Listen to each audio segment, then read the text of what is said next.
Welcome to The Growth Shift, the podcast where we unlock the psychological and strategic blueprints of predictable growth.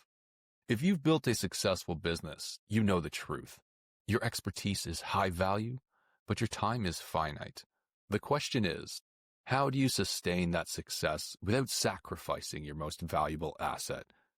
We believe that the next level of success requires a strategic pivot, a fundamental shift that moves beyond the old ways. In every episode, we dive into the critical turning points of industry leaders and uncover how they're leveraging AI not as a shortcut, but as the strategic force for their next growth shift. Today, we dive in with a leader who is defining the future of their industry. This episode is brought to you by Valentix. At Valentix, we help coaches and consultants who are struggling with generating consistent, high-quality leads, automating their processes, and scaling their operations without simply adding more hours or headcount. Most of the time, our clients come to us frustrated because they're bogged down in manual tasks and feel like they're missing out on the power of modern technology. But with the right strategy and AI-powered solutions, they're able to streamline their workflows, attract better opportunities, and achieve sustainable growth. If that sounds like you or someone you know, learn more at valentix.io. Now let's dive into today's episode. Today on The Growth Shift, we're joined by Neal McNamara, the founder of Virtas Partners. Neal's career is a powerful narrative of strategic independence, having transitioned from running a massive 350-person global practice at KPMG to founding his own boutique firm in 2017.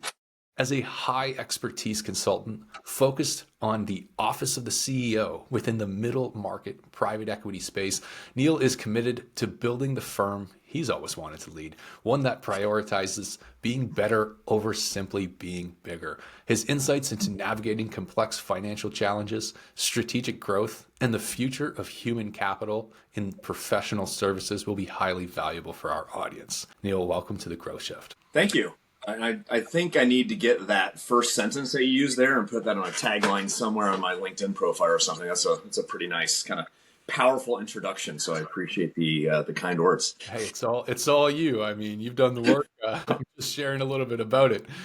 Your journey from running a massive practice at KPMG to founding Virtas Partners in 2017 is a significant shift in scale and philosophy as well. Could you share what foundational experiences or principles from your career in consulting shaped your decision to leave a global powerhouse to pursue the goal of building your own firm? Yeah, well, I think the part of that is one. I grew up in consulting.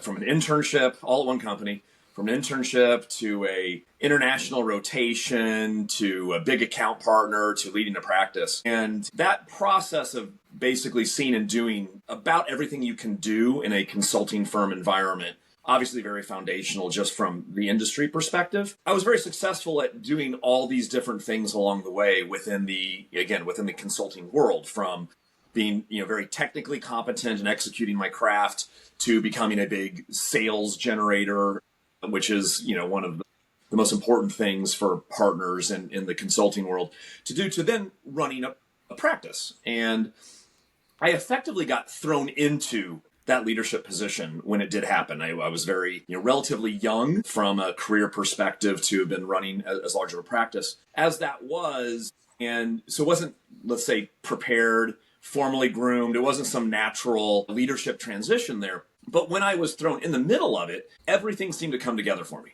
So it was like all of these, kind of almost 20 years of experience of doing all of these different, executing this craft along the way at different levels and seeing everything that goes into executing consulting mandates to running large projects to now running practices and a large practice. That all came together to make me step back actually in the first, 2 months of the role I said to myself, wow, this is what I was built to do.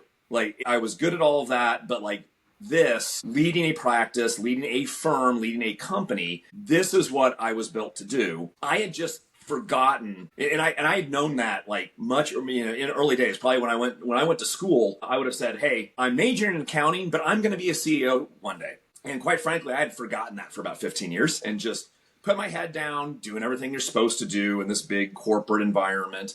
and was very successful doing that. That moment that I realized that this is what I was built to do kind of reminded me that that's actually what I intended to do very early days in my career. And so it was a real inflection point to say, all right, well, I love this. I'm doing this really well. I want to do this, as my career. Do I want to do that here? And then part of the revelation in that role of running a large practice in a global firm is that you might have 100% responsibility for the results of that practice. And I used to joke around saying, yep, I have a $200 million P&L. I have 100% responsibility for said P&L. I get to make maybe 25% of the decisions. That's frustrating, but it gets worse because then I also disagreed with well over half of the remaining 75% of the decisions made for me.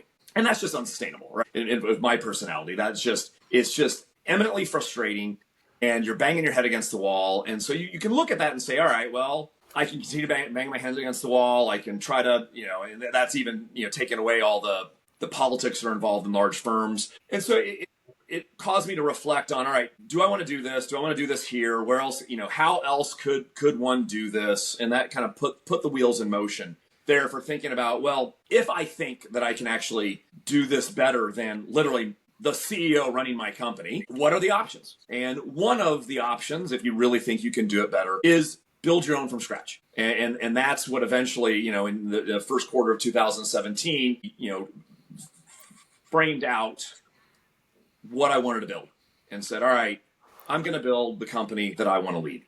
Neal, this is a really compelling story, and I think it resonates with a lot of consultants and some coaches maybe who spend a lot of time as well in the corporate world and figured out that, hey, I want to do something for myself, ultimately, right? Now, you came up in the consulting world over a number of years, right? You grew up within it, as you said. So surely you learned a lot of the micro skills along the way, and ultimately you were in a position of leadership where you make the macro decisions, maybe not executing on the micro tasks anymore. But when you make that shift into entrepreneurship, a lot of people who have, the skills, the insights, the knowledge, and the experience in the corporate world to actually deliver the level of consulting that many people are looking for, but on their own, perhaps they've started to forget some of those micro skills that are really needed in the first few years of entrepreneurship on your own. When you made that shift into entrepreneurship and working for yourself, were there any fundamental skills or practices that you had to go back to and relearn, or any struggles that you didn't expect to be in the position of having to solve? Yes. And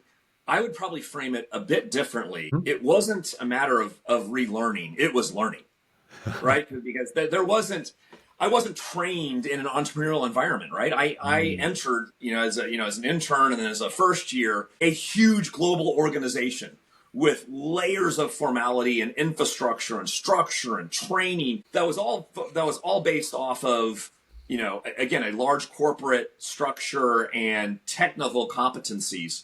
So, what I say is that for the first 3 years, I was literally making shit up as I was going along. It's just because I'd never done it. And, I joke around now. It's I'm finally in the position today with a bit more of a scaled enterprise to solve problems I've solved before versus just figuring it out along the way. So there were a tremendous number of these skills, decisions, approaches that there was a lot of guesswork going in. I was because the other thing that I set out to do is, well, for one, there weren't a tremendous number of boutiques like today. I mean, this professional services boutique market environment, there are literally 100x number of boutiques out there, people trying to do this. A decade ago, there were really just a handful. That was one of the market opportunities that I saw. It's there are these I would say boutique execution project opportunities that I saw at our clients where they only wanted 2 to 4 people or sometimes just one person to come out and execute. That's not what we do. That's not how this firm makes money. This firm makes money with very large, scalable, leverageable, long-term mandates. We need, for every one of my senior managers, I need 12 people reporting to that person for the whole comp and overhead structure to result in profits for the firm. So I can't just give you that one senior manager. That one senior manager needs to have 12 people reporting to him or her.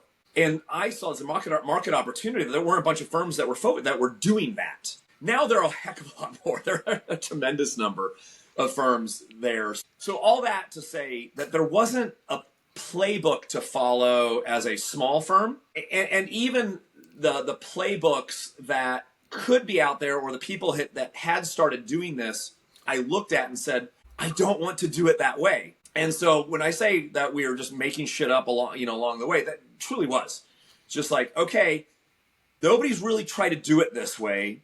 I'm going to try to do it this way. So there was a lot of just, guesswork and risk taking and experimentation. I'd say probably experimentation was what we did the most, because everything had a little bit of risk. But again, finance guys don't, they're not the biggest risk takers, most creative people. So there was always a measured risk they were taking, but there's a hell of a lot of experimenting that was going on. Even in developing a comp model, developing an execution model, developing a back office, all of these things that I had never had to deal with, worry about, or even think about. For 3 years, there were just a tremendous number of things that I had to just learn how to do and get through.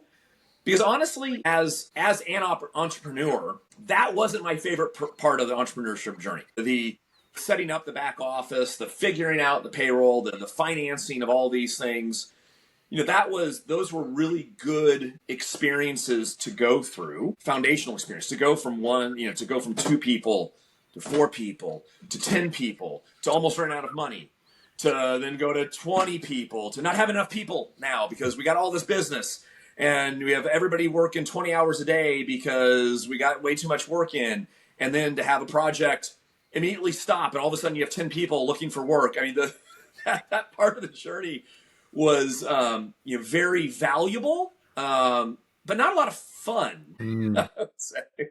The most impactful growth shift, we could say, was your move from the corporate world to starting your own practice. But what were some of those micro or smaller growth shifts that you experienced through figuring things out? Maybe just ways of thinking or approaching problems that really allowed you to build the firm that you have today. One of the things that allowed us to do this was thinking through the problem of financing scaling. And this is a people business, a consulting firm. Everything's about people, right? And so all of the costs of the firm are effectively compensation costs. So I developed effectively a new compensation model that I didn't see that existed in the market. And we still have a very, very unique compensation model that allowed us to scale in a way without taking on institutional capital, without taking on a tremendous amount of risk with debt, and create an environment as well, culturally, that had interests aligned with our people. And what does that mean? Really what it means is that we created a model that was a much lower, let's call it guaranteed level of compensation, but a tremendous amount more of sharing in value creation for the firm at an individual level. And so that allowed us that if things are slow, we're all making less money. If things are great and everybody's working quite a bit, or an individual is just crushing it and doing great work, we both make more money. And that individual that's crushing it and doing great work is making a tremendous amount more money than they would in the more traditional consulting environment. So if you think about that, what did that do? That allowed us to attract people who were willing to bet on themselves and say, well, I'll take much less guaranteed compensation because I'm confident that I can sell millions of dollars of work. And then I love the fact that here versus a large corporate consulting firm, I'm going to directly share in that. I'm going to directly share in the value that I'm creating for the firm. And I love that.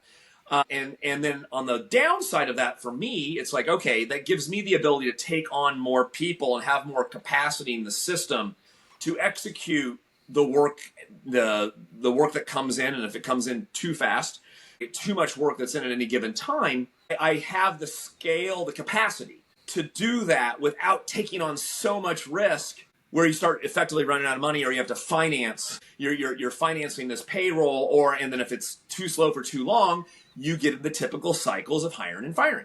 You have to do risk. I'm very proud of the fact that to date, I have never had to lay a single person off because of the profits or lack thereof, the performance of the firm. Amazing. I've had to Incentive is an extremely powerful motivator for innovation, right? And for just being able to push and, figure things out, we could say, especially within. So you were able to scale pretty significantly and, grow pretty significantly beyond those initial challenges. What did Virtus Partners grow into today, right? You're a high-end boutique consulting Yep. firm, primarily for middle market private equity, I believe, right? Can Primarily. you share a little bit about your core methodology, who your primary clients are and the problems that you solve for them?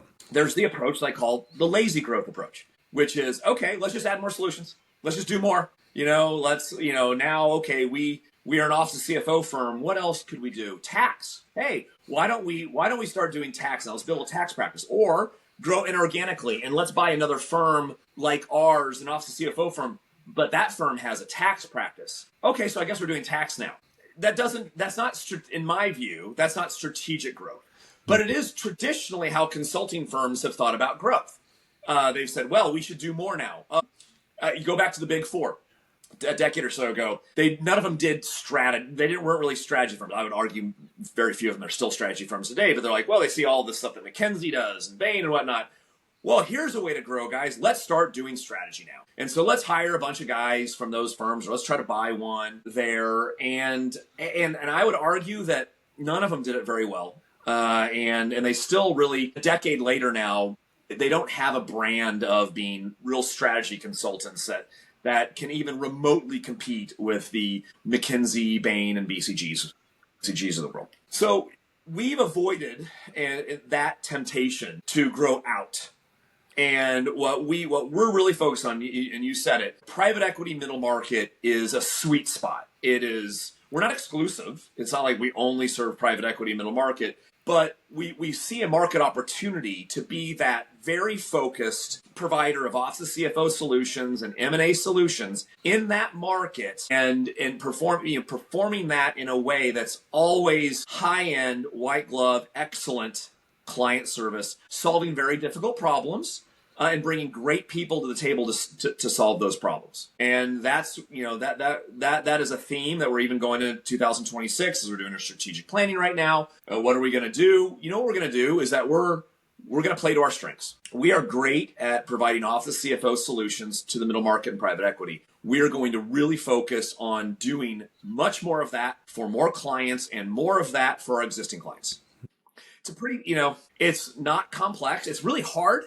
And that is, again, to that lazy man's growth. It is kind of easier to grow faster by, let's just add a bunch of solutions and that'll just bring new clients and do more with existing clients. Or we can be like, okay, we're really great at this. We're better than our competitors at this in the middle market for sure. So why don't we get out in front of more of those, those clients? Why don't we lean in and grow the market share of what we're really great at now and just bring to the market a very focused message and have the firm execute on a very focused strategy of going after that market and becoming a premier provider in that market. That's really fun strategic growth. And that's what we're going to be focused on, for the near future, for sure. Amazing. And, as you've been talking and just explaining your approach and your strategy, I've had an analogy come to mind that is gruesome. I will warn the audience right now, but I mean, if you're a hunter, right? If the company is a hunter and the market is a giant boar that you're hunting down, right? How you're going to win is by having a spear and sharpening that spear to be able to penetrate deeper. Right? Rather than looking at the giants like KPMG who might be hunting with a massive club, you're never going to club a boar to death by broadening how much you're hitting it. It's going to be a lot more work and you probably won't get as far, but with a fine pointed spear and knowing exactly what direction you're going in, you can really penetrate deeper into the market. So it's just out of my own crazy mind, but I love the approach you guys are taking. I like that. So you guys specialize in solving complex problems, right? But you're mentioning the office of CEO, for the sake of the audience out there, when they think of these large consulting firms and, a boutique one like yours, but a lot of people go to the large firms, it's kind of nebulous. What do you actually do? How is it that you're coming in? Do you have a story that you might be able to share with us about how it is you came in as a consultant and helped the company? Yes. I'll just give I guess this is kind of more of a typical type of project for us. So one of the things we specialize is helping first institutional capital investments immediately after that investment. So what does that look like? So again, you've got a middle market private equity fund that buys a government services business, founder led, or maybe it's a corporate carve out, but you've got this new business that this fund owns now. That is a platform investment. And there's an example here relatively recently where one of our large clients bought a government services business, and they effectively didn't have a CFO at all, and therefore they really didn't. And so they had they did not have a finance organization that was at all capable of now being owned by this private equity fund, and with all that comes with that. And don't get me wrong, there was nothing wrong with the way they were doing it before, because under their existing structure, it worked. It was just fine. And this is very typical. Most of these problems we're solving in this environment, it's only a problem because of something that's happened. Mostly because now they've taken on institutional capital and they have to do things much more professionally, and they don't have the people or process in place to do that. And so you really have to bring in professionals that know how to stand this up and stand it up quickly. So in this example, the COO was actually the CFO at the time, and he knew it. He's like, I'm not a CFO. I was just sitting in the chair at the time. So yes, we need a team to drop in here and build out a new finance organization for us, build it and operate it until we can staff it. So we dropped in, and we are, the first for 90 days, we are in there building out new processes and implementing new systems, and also taking care of, when you buy a company, there are a tremendous amount of one-time things that have to get done, right? You've got to implement, there's a bunch of accounting requirements you have to implement. You have to get an audit. There are tax requirements. There's a lot of stuff that has to get done in a relatively compressed period of time. We jump in and we solve that effectively. And so in this example, we jumped in, we started standing up all the systems and processes. We started knocking out all the one-time items. We scoped out what a CFO position looks like. We interviewed the CFO candidates. We helped transition the new CFO in. And that's all over 90 days. And we did a tremendous amount of work in that time. And then we step away. But what we also do in that time is that we're building very strong relationships with both the management team and the new owners on how we can help this organization. And it positions us for, as other problems take place or opportunities of growth challenges that they have, we are the natural firm to call in and help solve that. And that happened here. We leave. 60 days later, we get a call from the COO. Hey, the CFO's not working out. He's being exited. We need you to come back in. And again, just help take care of this transition period. So, okay, great. Yep. Next week we'll be out there. We help that while we're out there. Oh, now we just bought an add-on. We just bought a new company that we need to integrate. You guys are here. Can you now integrate this company with us there? Yes. So that's, that's an example of, how we operate, the types of problems or challenges is probably a better term for what we're able to do. And that's our model as well. Most of these businesses in middle market private equity are owned for 5 to 7 years and sold. And so we want to be in day one when they make this investment. We build a relationship with that management team, help them with some really critical one-time items that have to be done in that first 90 days of ownership. But then we're there to help with challenges along the next 5 years, and ultimately help them hopefully sell and exit, the company. And then even we hope we've got such a strong relationship with that management team that under the new ownership structure, after they've exited, that they still bring us along to help with that transition and the next acquisition, et cetera, et cetera. So that's an example of, kind of how we like working with our clients and what we're doing in this market. I love that. It's just a great display of how, the amount of value you can provide in one interaction or action or engagement can grow significantly beyond just that. Neal, curious question here for you. Is that common? I mean, when private equity is perhaps acquiring a company that the whole critical department or role or function is just entirely missing. Of course, private equity buys companies that they can invest in, turn around, and then resell at a profit in the future. But is it common that such fundamental elements are missing from a business like that? It is in certain environments. So one, and it's an area that we specialize in, by design is a corporate carve-out. When you buy a corporate carve-out, you kind of by definition, generally, you are getting an organization that doesn't have a standalone finance, or you're part of a much larger corporate entity, and you had a corporate finance organization that was doing much of this for you. And even then, it was never doing it on a standalone basis as a standalone business. And so in those environments are effectively part of the investment thesis, or part of what you acknowledge you have to do, is that you have to build complete functions that didn't exist on a standalone basis as a standalone company after you buy the business. And so that's been an area of specialization for us. And we started doing this exclusively for corporate carve-outs. And then we identified through working in private equity that, oh, wow,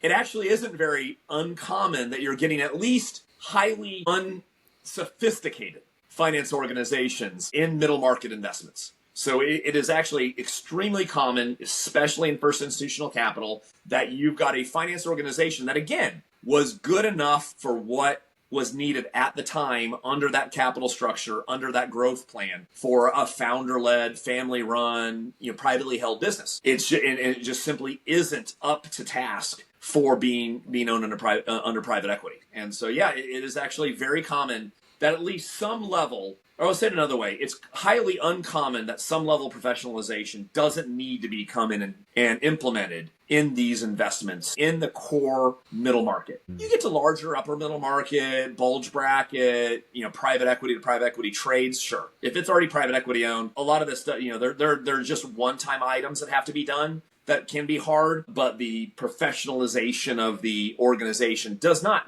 normally need to be done in that environment. Maybe a little hope out there for anyone in the audience who is thinking they have a completely dysfunctional, broken business that is never going to go anywhere. Everyone has their problems, even the biggest companies being. So Neal, you identified the market opportunity for your firm almost 10 years ago now, right? Maybe it wasn't necessarily a blue ocean, but there was a huge opportunity in an underserved market because you were going about things the way that other people weren't.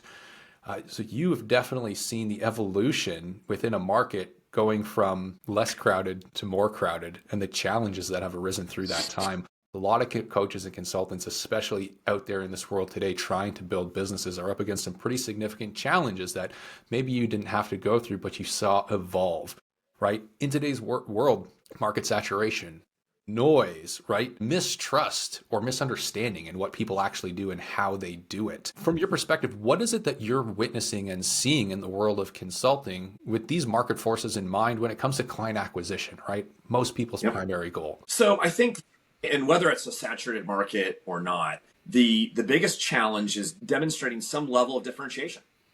So that is, it's always a challenge. Differentiation / value you're actually bringing. And again, depending on what you're doing, there's some things that are just commoditized in professional services, and so that's really, really hard. And then you just end up competing on price, which is why we try to do very few commoditized solutions in our business. But I think whether it's a saturated market or not, because I'll give you our personal example. We are not in a saturated market at all because of and again, I couldn't have predicted this.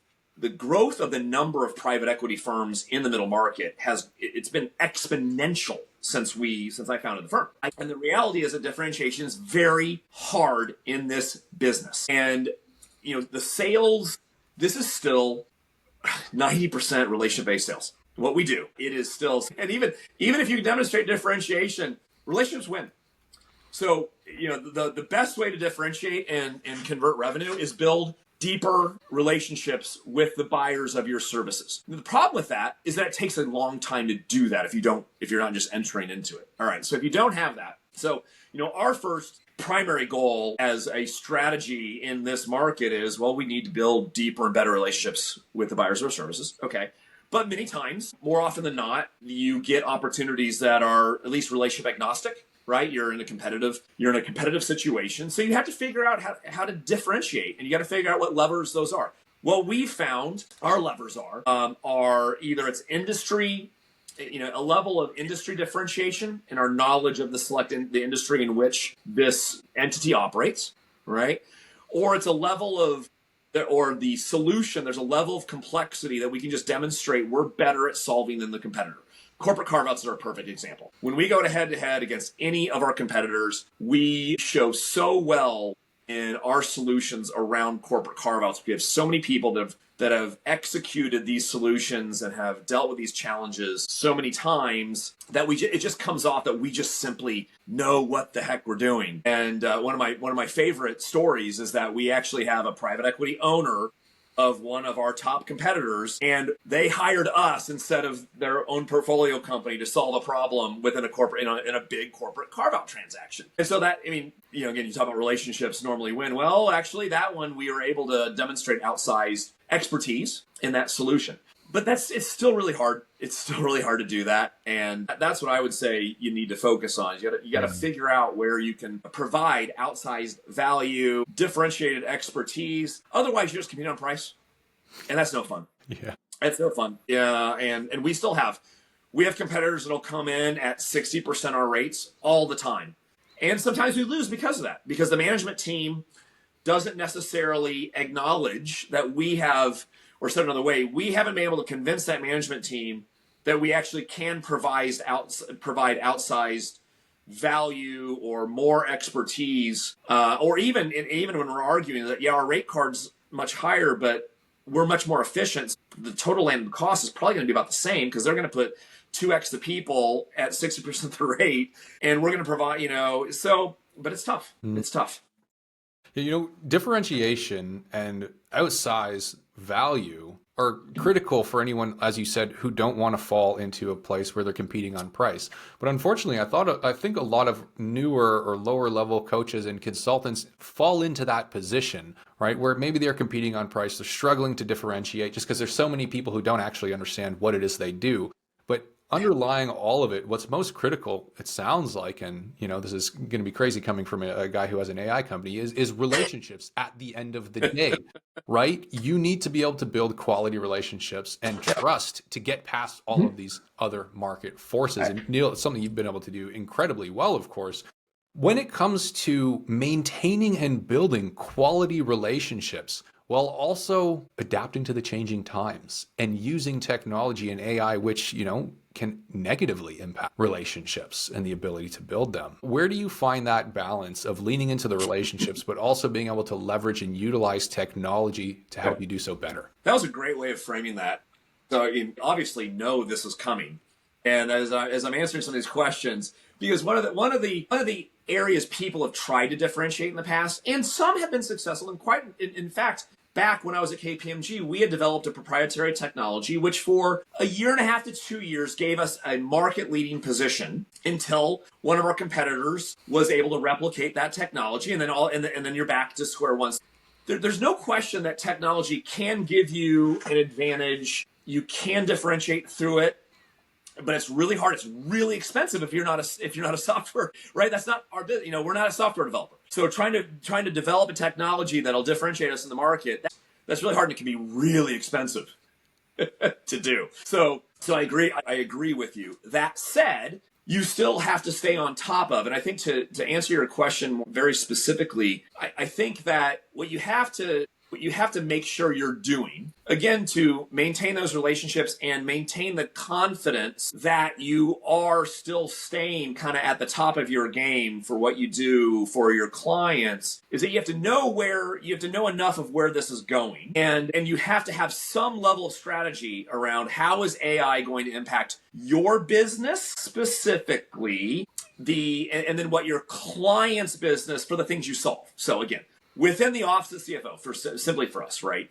Within the office of CFO, we need to have an opinion and an understanding of how AI is impacting finance organizations in the middle market and private equity. Okay, so that we need to have at least an understanding there. We don't necessarily have to be leading edge, because there are, about 150 AI startups out there trying to develop solutions that are targeted at solving office CFO problems there. So we'll let them do all the development and whatnot. And we don't need to be that, because a bunch of people are only trying to be that, and 98% of them are going to fail. And so, but you do need to understand where things are and not be behind the curve for your clients. And then for us, in the way we execute our work, and I would argue, I've said this, and I've interviewed on panels and I get asked this question directly often in just client discussions on how is AI going to impact our industry? How is it impacting it now? What is it going to do? Here's what I think is going to happen over the next 5 years. And I don't think that much more in our industry, and I'm going to narrow it in on our industry a little bit too. I would say in accounting, finance, consulting more broadly. Where AI is going to impact this is that AI is going to be able to start doing things that you sent to your offshore team first. So I think when you think about where hours out of the system are going to come, where FTEs, more importantly, right? Because people talk about, it's going to replace all these people and whatnot. In our industry, I think AI is going to replace people in India first and foremost, where I've got an offshore team too, but the big firms have thousands of people there. I think that those thousands are going to become hundreds over time, and the basic heavy data muscle through activities or highly repeatable activities, those will be the first things that those will be the first heads that AI is truly going to take out of the system. Mm-hmm. The next 5 years, I don't foresee it doing much more than that. But that's still a lot. I mean, that's still a big deal. So how do I apply it to us? And we have our own tool. We've been co-developing something for the last 18 months, and we've been prototyping it on certain engagements. And similarly, what we're developing a technology that will allow us to take something that would have taken 4 to 5 weeks, would have cost maybe being a $400,000 project, and do that more in like 1 to 2 weeks for probably half that cost. And what we want, and strategically what we want that to be able to do is to bring more scalability to our business, and or somebody else is going to do this as well that's competing against us, and they're going to go and do I can do it, they're going to undercut us on fees, and we're going to start losing a bunch of work because somebody's going to say, well, I can do it in half the time and half the cost, where what we used to do is, well, okay, we got 4 people on our offshore team, and overnight they're just churning for, they're doing 12, 15-hour days, muscling through all these transactions and working through